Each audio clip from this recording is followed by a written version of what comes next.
Dr. Nicholas Jones, Nip and Tuck Plastic Surgery, and today I'm going to give you 5 tips that you can use or do after you've had liposuction to get that great result. All right, so number 1, you want to stay hydrated. Drink lots of water. You just had liposuction, and you know sometimes we can take up to 5 liters out, and not only are you losing fat, you're also losing a little bit of blood volume. And then you take into account that you may not have had anything to eat for a significant period of time, so you want to hydrate, get your body back to its normal volume status. All right, number 2, you have to wear the compression garment, the faja. The reason you want to wear the faja is because it's going to help prevent fluid from accumulating underneath your skin, and also the faja helps with your shape. So make sure you wear your faja.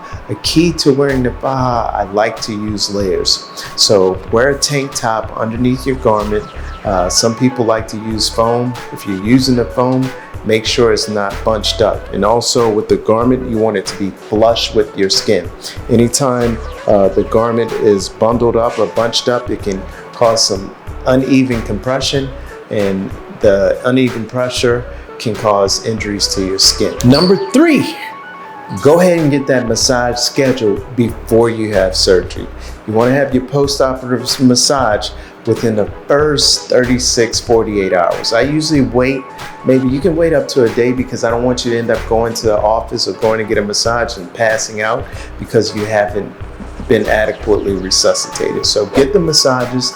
This is going to help evacuate the fluid that was used to perform the liposuction. Again, it's also going to help prevent scarring, and also just help with your shape and get you that body you want earlier. It just helps with the recovery, the pain, everything. And number 4, ambulate. You need to get out of the bed. Don't stay in the bed all day. You need to move around, help improve your circulation. And the more you move around, the faster you'll recover, and you're less likely to deal with pain issues. And number 5, your diet. You gotta eat. You gotta eat. Eat a well-balanced diet. Stay away from salty foods, stay away from spicy foods, but just eat a nice balance. You want some fruit, some green leafy vegetables, and obviously you need protein. All of these things combined are going to help you recover faster. And last but not least, you don't want to do any type of strenuous activities for at least about 3 or 4 weeks. All right, you heard it. I'm Dr. Nicholas Jones, Nip and Tuck Plastic Surgery. And if you have any other questions or you want to hear about a specific topic, just go ahead and subscribe to our YouTube channel up here and just put a comment below. Let us know what you want to hear about.